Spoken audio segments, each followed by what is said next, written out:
Well, as you can see, that's not the most convenient way of making a sharp or a flat. So, in the 1560s, this chap called Bermudo wrote this book about how to improve musical instruments. And he suggested, why don't we just add an extra string for F sharp? And if we're going to have an F sharp, why not have a C sharp? And if we're going to have a C sharp, we can have a B flat as well. And this carried on and on and on, until somebody came up with this idea of having a string for every note you're going to need. So here I've got a harp for each hand. And in the middle,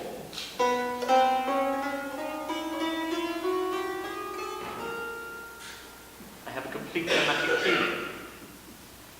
This instrument is based on a painting by Bimblini in a rondel outside Naples.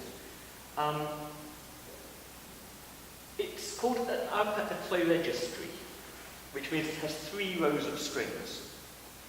There are alphadocia, which have 2 rows of strings, and there are triple harps, which have 3 complete rows of strings.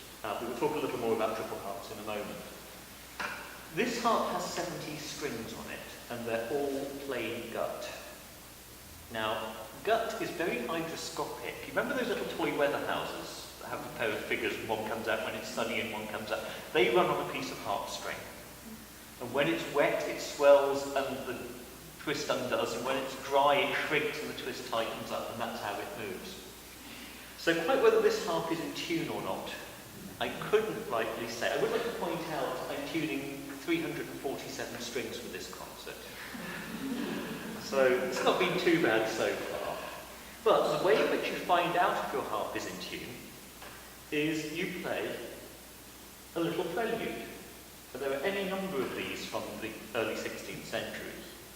Some by Gabrieli, some by Trabaci, some by Maioni. This is one of the little Gabrielis.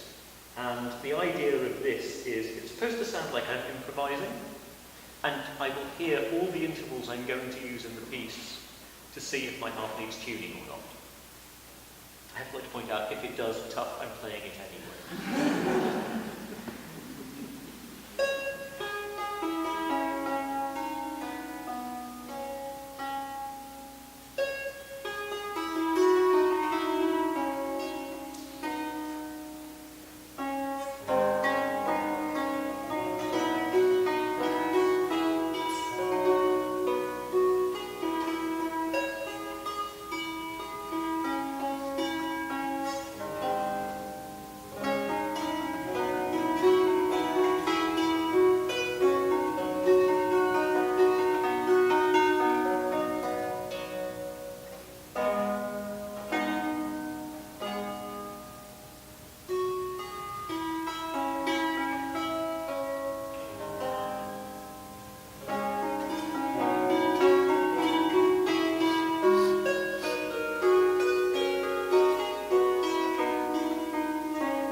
Not bad.